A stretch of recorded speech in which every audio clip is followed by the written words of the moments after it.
यहां हम लोग देखेंगे क्या कि स्फेरिकल सरफेस से होकर के लाइट का रिफ्रैक्शन कैसे होता है। इसके लिए आपको प्रीवियस नॉलेज ये होना चाहिए कि आपको मैंने बताया है कि किसी भी स्फेरिकल सरफेस पर जब हम लोग नॉर्मल ड्रॉ करते हैं तो वो सेंटर से होकर के पास करता है, पहला। दूसरी बात कि आपको रिफ्रैक्शन ऑफ लाइट का बेसिक कॉन्सेप्ट होना चाहिए कि लाइट अगर रेयर से डेंसर मीडियम में जाएगा तो अवे फ्रॉम द नॉर्मल जाएगा, और डेंसर टू रेयर मीडियम में आएगा तो टुवर्ड्स द नॉर्मल आएगा।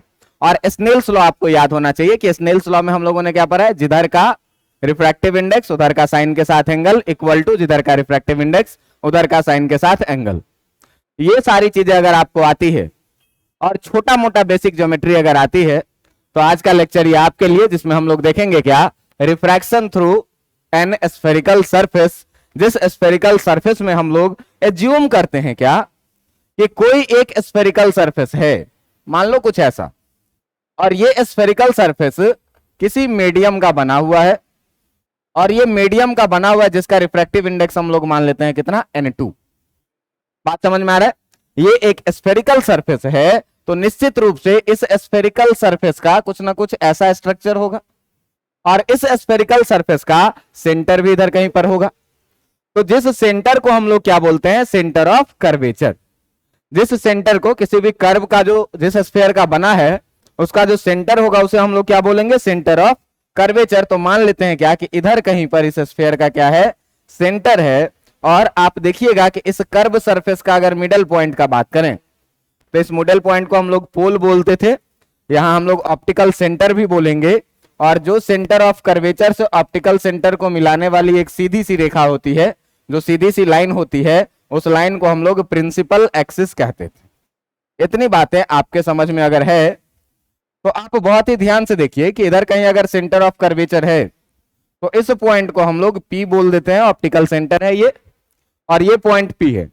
अब देखो कि जो सराउंडिंग है वो सराउंडिंग में कोई दूसरा मीडियम हो सकता है। अगर मान लीजिए थोड़ी देर के लिए कि ये ग्लास है, ये जो आपको ये पूरा व्हाइट वाला रीजन दिख रहा है वो क्या है, ग्लास है।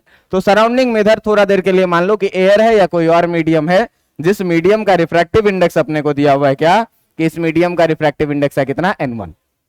बात समझ में आ रही है कि इस अंदर का रिफ्रैक्टिव इंडेक्स, ये जिस मटेरियल का बना है उसका रिफ्रैक्टिव इंडेक्स N2, और ये सराउंडिंग का जो है रिफ्रैक्टिव इंडेक्स क्या, N1। ये दोनों मीडियम कोई भी हो सकता है, कोई एक रेयर मीडियम होगा, कोई एक डेंसर मीडियम होगा, लेकिन ये सरफेस जो है बीच में ये प्लेन सरफेस नहीं होगा। यहां जो सरफेस होगा ये कैसा होगा, स्फेरिकल सरफेस होगा। और इस स्फेरिकल सरफेस से रिफ्रैक्शन ऑफ लाइट कैसे होगा ये चीज आपको देखना है। देखिए हम लोग मान लेते हैं क्या कि इस के सामने हम लोग एक ऑब्जेक्ट रखते हैं, जो ऑब्जेक्ट पोल से जितने डिस्टेंस पे है उसको हम लोग क्या बोलते हैं, U, ऑब्जेक्ट डिस्टेंस को।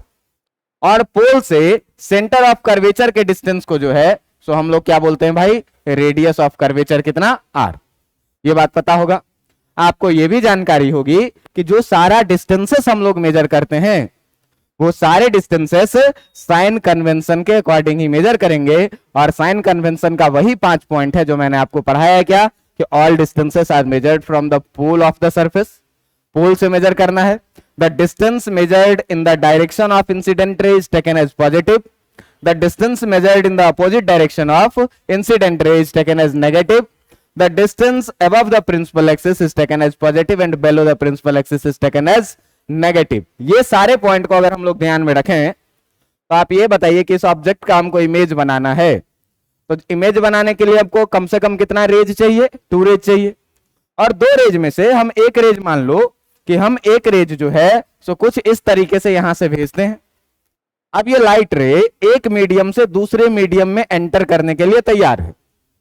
यहां पर कुछ ना कुछ ये इंसिडेंट एंगल बनाएगा। तो इंसिडेंट एंगल को देखने के लिए हम लोग क्या करें कि सबसे पहले यहां पर एक नॉर्मल ड्रॉ करें। और हम जानते हैं कि स्फेरिकल सरफेस में नॉर्मल कहां से पास करता है, सेंटर ऑफ कर्वेचर से होकर के पास करता है। तो नॉर्मल को सेंटर ऑफ कर्वेचर से पास करवा दिए और मान लिए थोड़ा देर के लिए क्या कि ये जो एंगल ऑफ इंसिडेंस है, ये एंगल ऑफ इंसिडेंस है कितना, θ1। बात समझ में आ रही है। मैं बोला क्या, 2 अलग अलग मीडियम है। अब यहां से ये लाइट रे जो रिफ्रैक्ट करेगी तो 2 चीज हो सकता है कि ये रेयर मीडियम हो, ये डेंसर मीडियम हो, या ये भी हो सकता है कि यही रेयर मीडियम हो, ये डेंसर मीडियम हो। तो अगर मान लो कि ये रेयर मीडियम है, ये डेंसर मीडियम है, तो लाइट रेज जब रेयर मीडियम से डेंसर मीडियम में जाएगी मेरी भाई, तो ये टुवार्ड्स द नॉर्मल यहां से बेंट होगी, टुवार्ड्स द नॉर्मल बेंट होगी, और मान लो कि प्रिंसिपल एक्सिस पे उधर कहीं जाकर के ये लाइट रे मिली। बात समझ में आ रही है? ये तो एक रे का रिफ्रैक्शन हुआ। और यहां पर जो एंगल ऑफ रिफ्रैक्शन है आपका, यहां पर जो आपका एंगल ऑफ रिफ्रैक्शन है, ये एंगल ऑफ रिफ्रैक्शन को आप थोड़ा देर के लिए मान लें कि ये एंगल ऑफ रिफ्रैक्शन है कितना, θ2 के बराबर में। बात समझ में आ रही है? अब देखिए कि यहां से अगर ये डेंसर होता, ये रेयरर होता, तो लाइट टुवार्ड्स द नॉर्मल नहीं रहता, तब जो लाइट रे है ये अवे फ्रॉम द नॉर्मल जाता कुछ ऐसे, और जब away from the normal light रे जाती तो ये मिलती हुई कहां पर लगती, यहां पर कुछ ऐसे। बात समझ में आ रहा है कि नहीं? तो कोई भी केस माने कोई फर्क नहीं पड़ना है, ठीक ना, लेकिन ज्यादा अच्छा ये वाला लगता है कैलकुलेशन। ऑब्जेक्ट को रखा है यू डिस्टेंस पे। अब देखो कि इमेज फॉर्मेशन के लिए मिनिमम कितने लाइट रेज चाहिए, 2 लाइट रेज। एक लाइट रेज यहां से निकली और एक वहां पे जाकर के गई।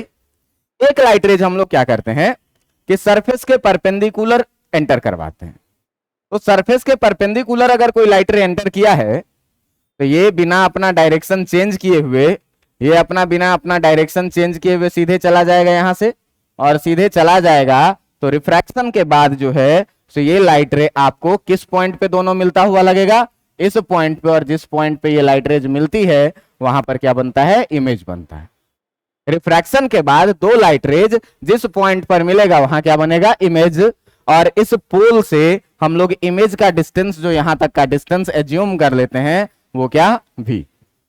बातें समझ में आ रही है कि एक स्फेरिकल सरफेस जिसका रेडियस ऑफ कर्वेचर r था, उसके सामने u डिस्टेंस पर हमने एक ऑब्जेक्ट को रखा, इस ऑब्जेक्ट का जहां पर इमेज बना वो v डिस्टेंस एज्यूम किया। इस मीडियम का रिफ्रैक्टिव इंडेक्स n2 है और सराउंडिंग का रिफ्रैक्टिव इंडेक्स क्या है, n1। बात समझ में आ रहा है? तो हम लोग एज्यूम क्या कर रहे हैं, एज्यूम क्या कर रहे हैं कि let an spherical surface, let an spherical surface, कि एक स्फेरिकल सरफेस है having radius of curvature, having radius of curvature, having radius of curvature capital R, जिसका रेडियस ऑफ कर्वेचर कितना है, कैपिटल R है, एंड ये यहां से थोड़ा n1 को रिप्लेस कर दिया जाए, नहीं तो n1 एजम्पशन में ही मिक्स हो जा रहा है, ठीक ना।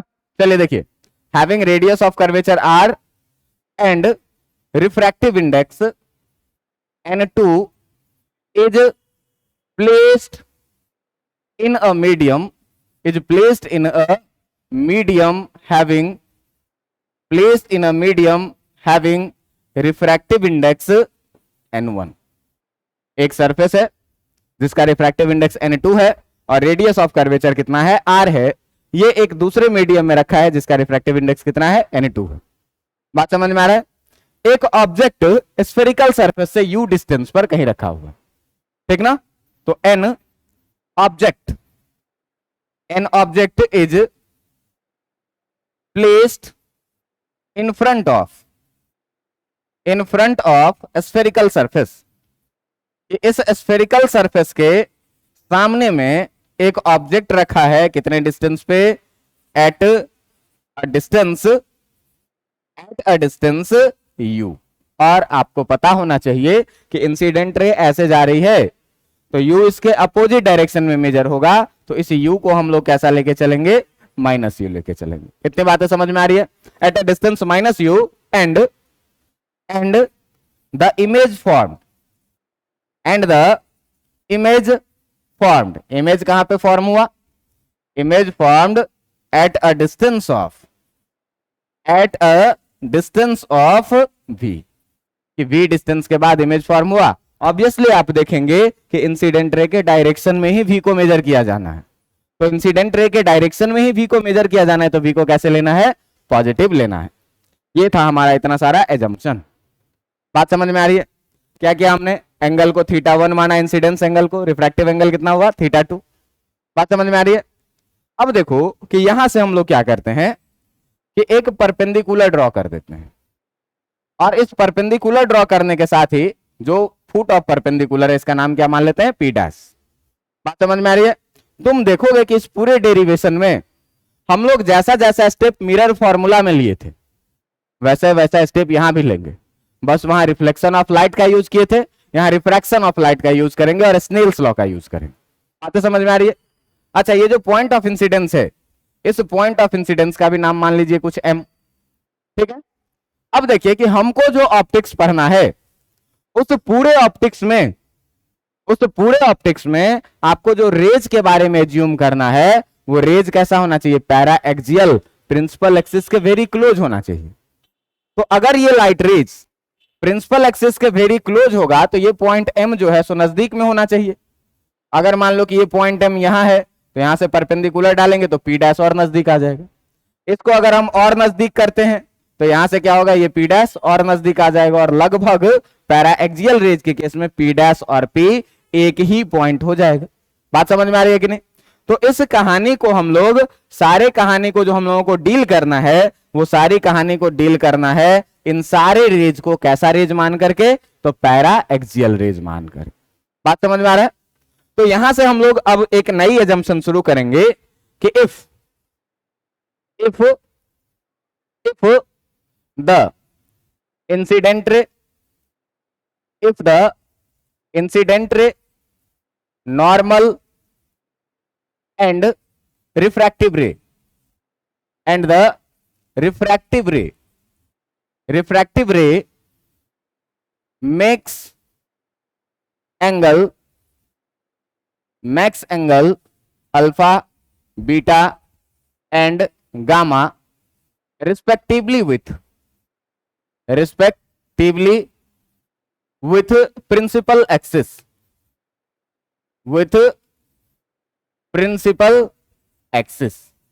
हम लोग मान लिए क्या कि प्रिंसिपल एक्सिस के साथ, ये है प्रिंसिपल एक्सिस के साथ जो इंसिडेंट रे है, ये जो एंगल बनाया, ये कितना एंगल बनाया? अल्फा। ये जो नॉर्मल है, ये जो प्रिंसिपल एक्सिस के साथ एंगल बनाया, ये कितना? बीटा। और ये जो रिफ्रैक्टिव रे है, ये जो एंगल बनाया, वो कितना? गामा। बात समझ में आ रही है? अब देखो कि अगर सारी रेज पैरा एक्सियल रेज हो तो ये पॉइंट एम जो है, इस पॉइंट एम को हम लोग बहुत नजदीक रखेंगे। और आप देखिए कि जब बहुत नजदीक रखेंगे तो यहां पर है तो अल्फा ये है। अब जैसे जैसे नजदीक लाते जाएंगे अल्फा का वैल्यू धीरे धीरे डिक्रीज होता जाएगा, और पैरा एक्सियल के लिए अल्फा का वैल्यू बहुत छोटा होगा। आप ध्यान से देखिए कि अगर हम लोग बीटा का भी बात करें तो बीटा अभी यहां पर है, पैरा एक्सियल रेज के लिए ये पी के वेरी क्लोज होगा तो बीटा छोटा हो जाएगा। और आप ध्यान से देखेंगे तो यहां से गामा भी जो है सो पैरा एक्सियल रेज के लिए क्या होगा? बहुत छोटा हो जाएगा। साथ ही साथ आप ये भी देखिए कि अगर थीटा 1 का बात करें तो ये जितना नजदीक आएगा, मान लो इस पॉइंट पे आ गए हम लोग, इस पॉइंट पे मान लो कि हम लोग आ गए यहां से ऐसे, तो नॉर्मल भी कैसे गुजरेगा? ऐसे गुजरेगा कि नहीं? अब देखो कि यहां से थीटा 1 का वैल्यू भी घट के क्या हो गया? छोटा हो गया। थीटा 2 भी क्या हो जाएगा? छोटा हो जाएगा। मतलब कि अगर पैरा एक्सियल रेज का हम लोग बात कर रहे हैं तो theta 1, theta 2, alpha, beta, gamma सारे के सारे वेरी स्मॉल एंगल हो रहे हैं। बात समझ में आ रहा है कि नहीं? और ऑप्टिक्स में जो अपने सिलेबस में पढ़ना है, वो पढ़ना है किसको? पैरा एक्सियल रेज को ही पढ़ना है। तो if all the rays are paraxial ray, if all the rays are para-axial rays, then क्या क्या होगा ये देखो। तो अगर सारे रेज को हम लोग पैरा एक्सियल रेज माने तो alpha, beta, gamma, theta 1, theta 2 will very small. पहला काम तो ये देखे कि अगर पैरा एक्सियल रे है, पैरा एक्सियल रे का मतलब क्या? कि प्रिंसिपल एक्सिस के बहुत करीब रहने वाले रेज। और अगर ये रेज प्रिंसिपल एक्सिस के बहुत करीब होंगे तो अल्फा, बीटा और गामा सारे का वैल्यू जो है वो क्या होगा? बहुत ही छोटा वैल्यू होगा। तो भाई यहां देखिए कि पैरा एक्सियल रेज के लिए alpha, beta, gamma, theta 1, theta 2 बहुत ही छोटा है। और दूसरा ऑब्जर्वेशन ये कि अगर ये रेज पैरा एक्सियल है तो P dash also be very close to P, है ना? और दूसरा ऑब्जर्वेशन ये क्या है कि P dash is very close two point P मतलब पॉइंट P के बहुत ही करीब होगा, और जब पॉइंट P के बहुत करीब होगा तो अब P डैश और P को हम लोग एक ही पॉइंट मान करके चलेंगे। बात समझ में आ रहा है कि नहीं? अगर पॉइंट को P डैश से मेजर करें या P से मेजर करें कोई फर्क नहीं पड़ने वाला है। क्यों? कि पैरा एक्सियल रेज के लिए ये P डैश और पॉइंट P एक दूसरे के बेहद ही करीब होगा। अब करीब होगा तो देखो कि हमारे पास तीन ट्रायंगल है, OMP, CMP और IMP।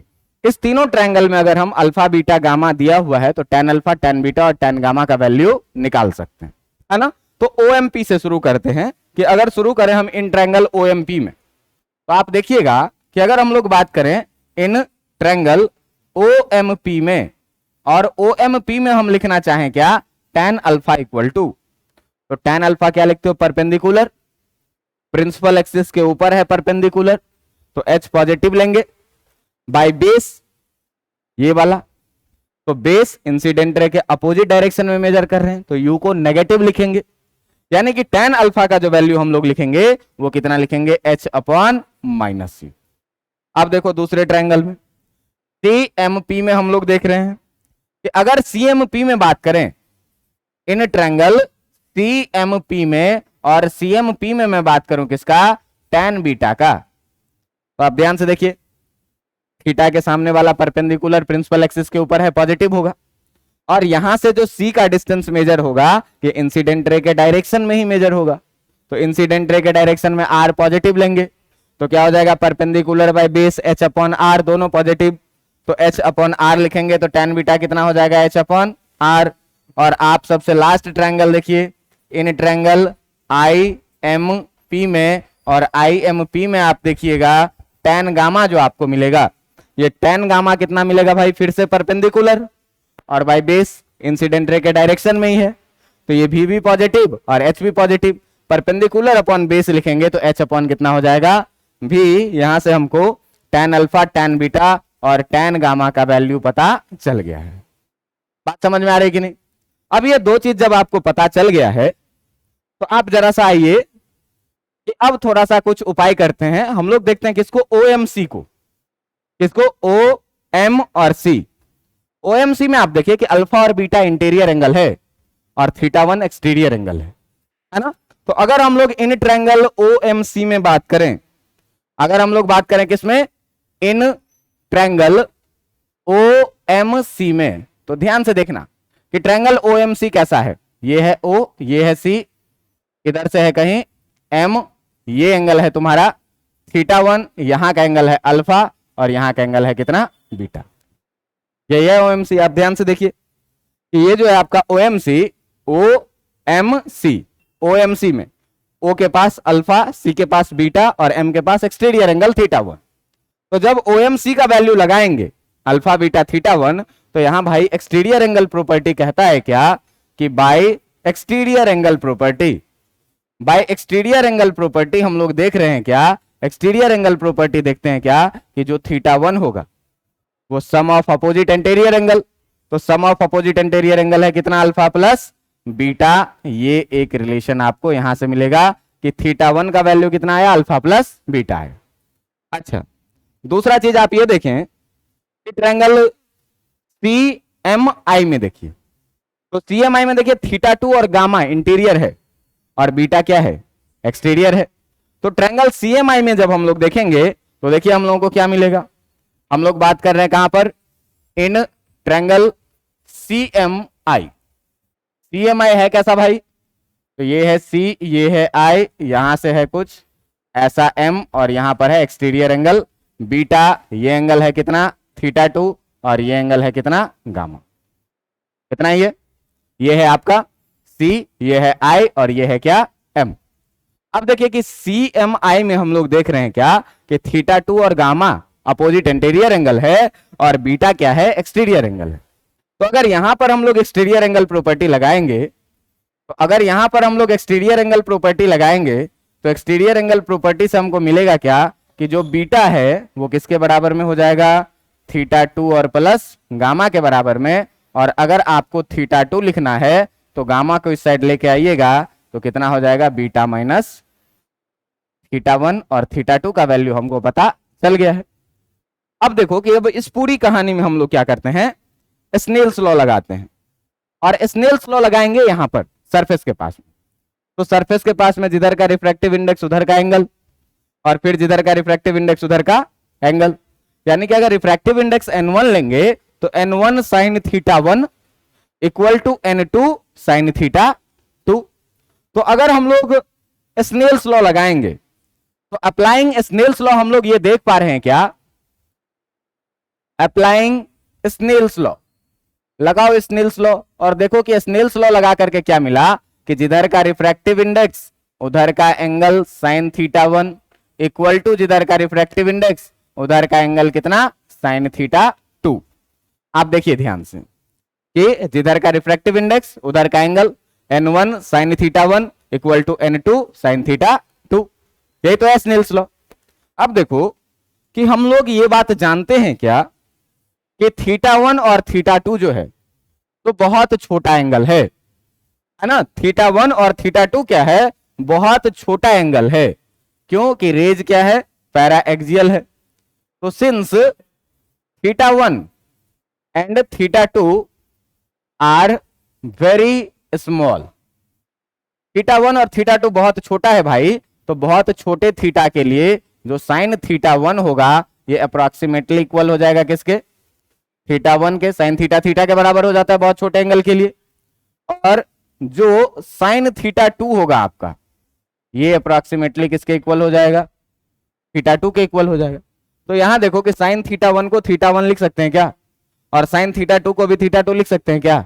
इसका मतलब ये पूरी कहानी जो है, सो अब ये पूरी कहानी जो है सो यहां से आएगी कितना, n1 और साइन थीटा 1 को कितना लिखेंगे, थीटा 1 इक्वल टू n2 और साइन थीटा 2 को हम लोग कितना लिखेंगे, थीटा 2। थीटा 1 और थीटा 2 का वैल्यू हम लोगों ने पीछे निकाल के रखा हुआ है। तो जब थीटा 1 और थीटा 2 का वैल्यू यहां से हम लोग उसमें पुट करेंगे तो थीटा 1 का वैल्यू अल्फा प्लस बीटा है और थीटा 2 का वैल्यू बीटा माइनस गामा है। तो डालिए इन वैल्यू को। तो जब इन वैल्यू को डालिएगा तो n1 into alpha plus beta theta 1 के जगह और equal to n2 into beta minus gamma हो जाएगा किसके जगह, थीटा 2 के जगह। अब देखो कि अल्फा बीटा और गामा ये भी जो तीनों चीज है, ये जो अल्फा बीटा और गामा जो तीनों चीज है आपका, ये भी तो बहुत छोटे एंगल हैं। तो अल्फा बीटा और गामा भी जो है, since alpha beta and gamma are very small angle, ये सब भी कैसे एंगल है, बहुत छोटे एंगल है। और बहुत छोटे एंगल के लिए बेटा अगर साइन अल्फा का बात करें तो साइन अल्फा नियरली इक्वल किसके हो जाएगा, अल्फा के। जो तुम्हारा साइन बीटा है ये साइन बीटा नियरली किसके इक्वल हो जाएगा, और जो तुम्हारा साइन गामा है ये नियरली किसके हो जाएगा, साइन गामा के। और यही चीज जो है आप देखेंगे कि यही सेम चीज जो है सो टैन के साथ भी होता है कि जो साइन गामा है ये नियरली इक्वल हो जाएगा किसके, गामा के। और ये सारी चीजें जो है सो टैन के लिए भी एप्लीकेबल होता है कि बहुत छोटे अल्फा बीटा गामा के लिए जो टैन अल्फा है वो नियरली इक्वल हो जाता है किसके, जो टैन बीटा है आपका वो नियरली इक्वल हो जाता है किसके, बीटा के। और जो आपका टैन गामा है ये भी नियरली इक्वल हो जाएगा किसके, गामा के। तो आप एक बात बताओ कि इस एक्सप्रेशन में अल्फा के जगह टैन अल्फा लिख दूं तो कोई एतराज है, बीटा के जगह टैन बीटा लिख दूं तो कोई एतराज है, गामा के जगह टैन गामा लिख दूं तो कोई एतराज है। अगर हम टैन अल्फा को अल्फा लिख सकते हैं तो अल्फा को भी तो टैन अल्फा लिख सकते हैं बहुत छोटे एंगल के लिए। तो इसी प्रिंसिपल का यूज करेंगे और यहां पर हम सबका वैल्यू पुट करेंगे। तो जब सबका वैल्यू पुट करेंगे तो कितना था, n1 into alpha plus beta और equal to n2 into beta minus क्या, गामा।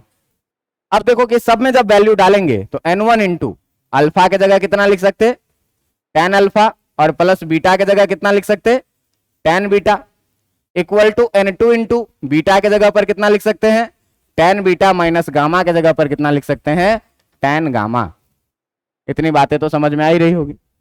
अब देखिए कि यहां से हम लोग टैन अल्फा टैन बीटा और टैन गामा का जब वैल्यू पुट करेंगे तो पीछे निकाला हुआ वैल्यू, पुटिंग द वैल्यूज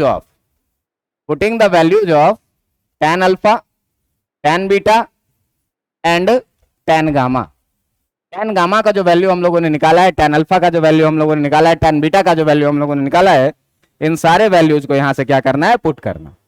तो टेन अल्फा का value H upon minus U, beta H upon R और gamma tan upon H upon we.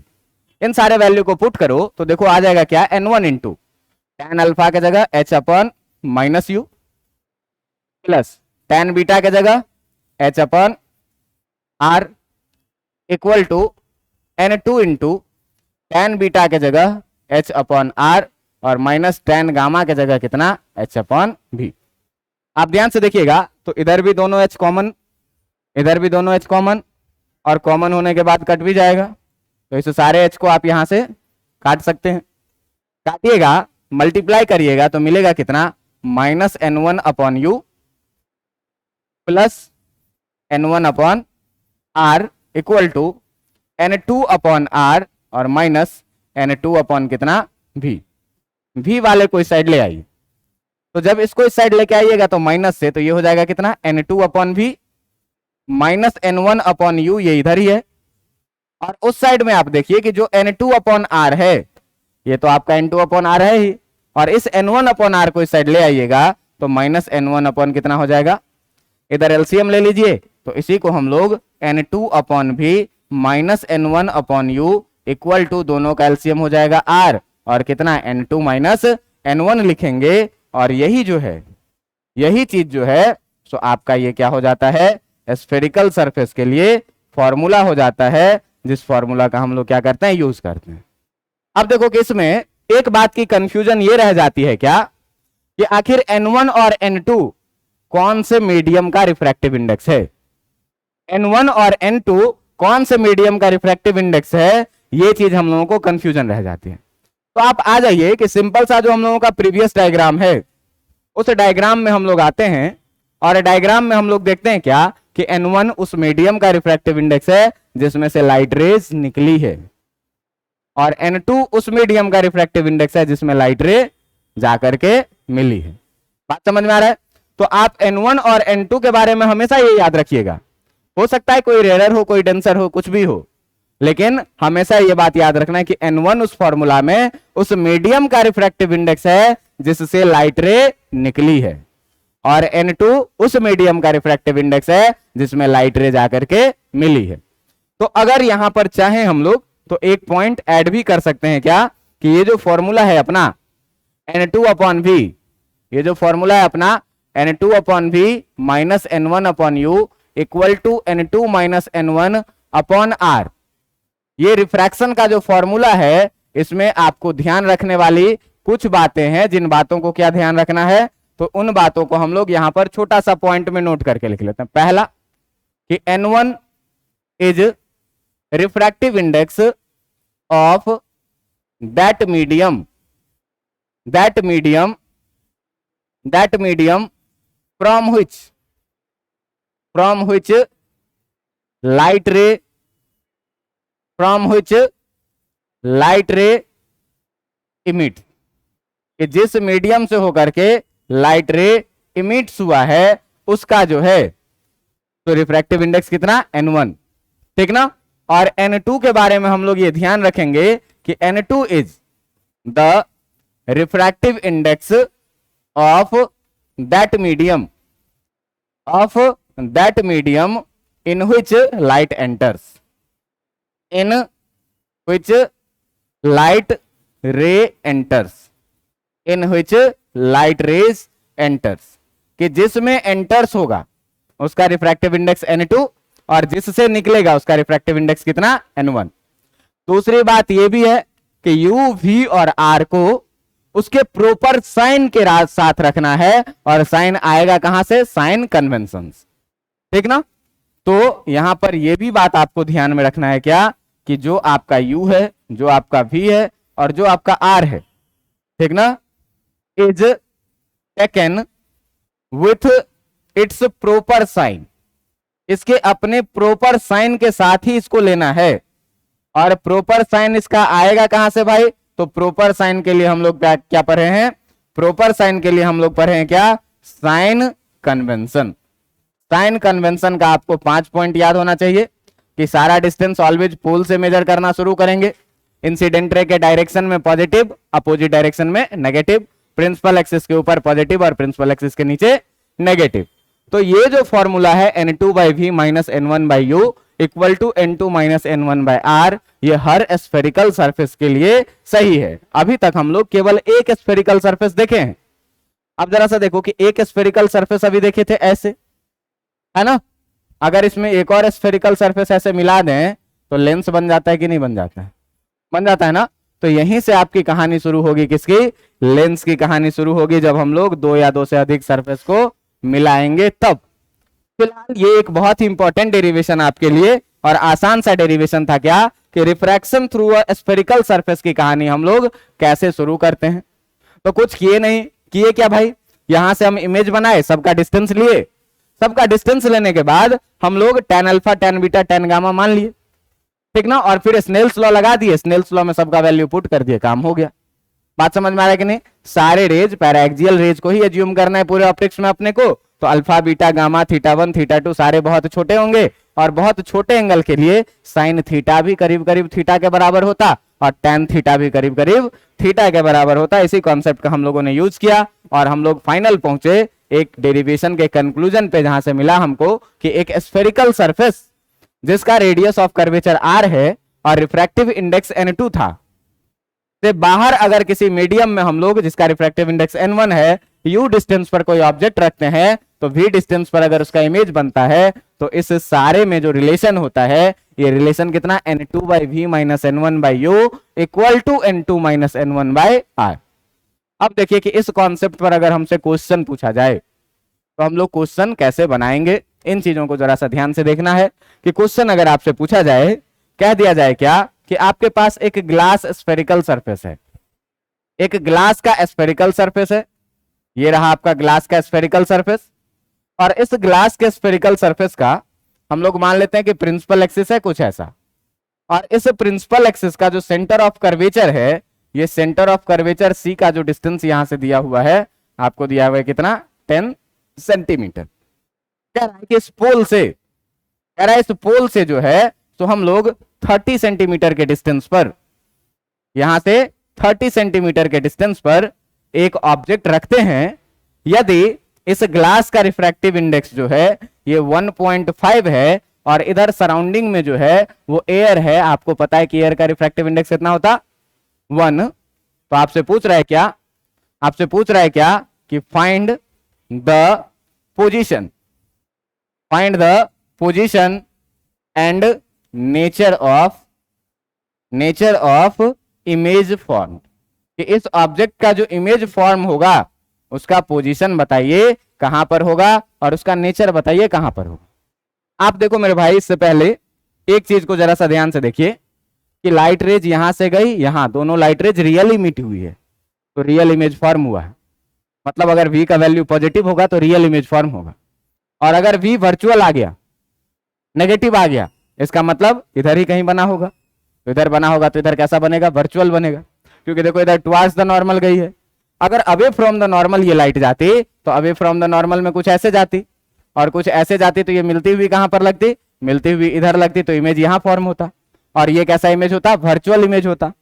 तो अगर V का वैल्यू पॉजिटिव आ जाए, इसका मतलब रियल इमेज फॉर्म हुआ होगा लेंस में। यहां मिरर और लेंस में बस इतना ही डिफरेंस है कि वहां V का वैल्यू पॉजिटिव आने का मतलब क्या होता था कि वर्चुअल इमेज मिरर के पीछे बन रहा है, और यहां पर V का वैल्यू पॉजिटिव आने का मतलब क्या होता है? रियल इमेज, क्योंकि सामने रिफ्रैक्शन से बन रहा है। बात समझ में आ रहा है? तो यही मिरर और लेंस में एक साइन का डिफरेंस है, जो इंपॉर्टेंट डिफरेंस है।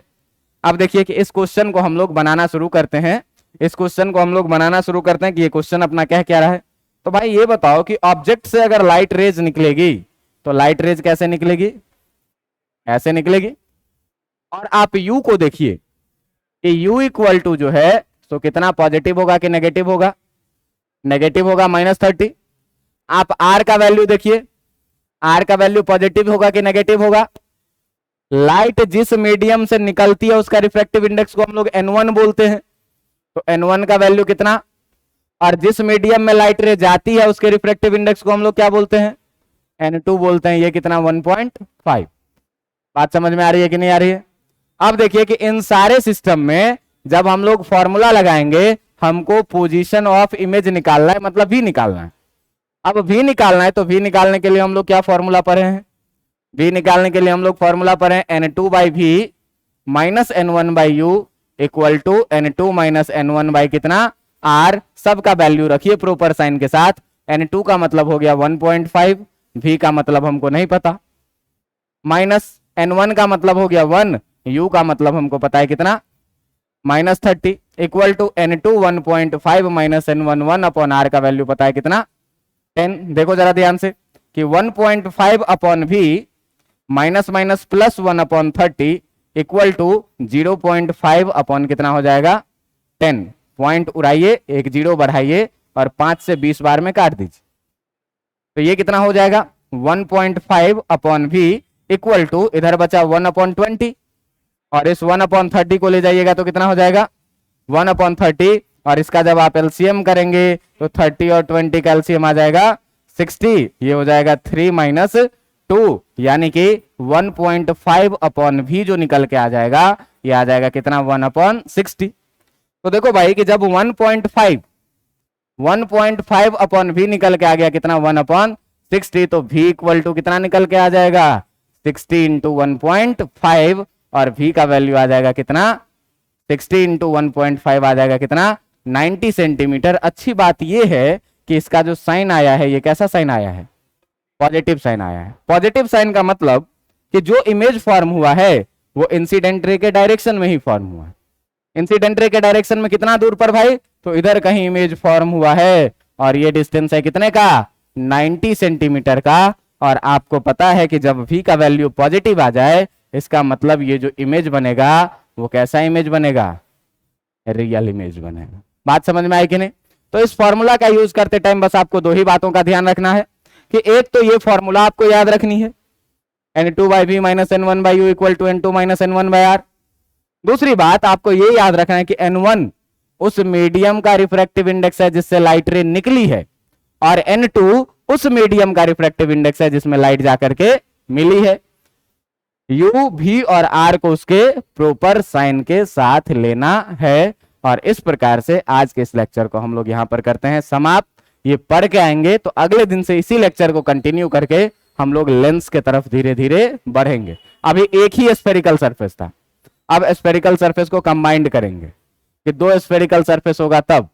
तो हर जगह देखते थे कि एक के चलते जो इमेज है दूसरे के चलते वही वर्चुअल ऑब्जेक्ट बनता था, वैसे कुछ कहानी लेकर के आगे बढ़ेंगे। तो इतना पढ़ के आइएगा, आज के लिए इतना काफी है, फिर अगले दिन मिलेंगे अगले कॉन्सेप्ट के साथ।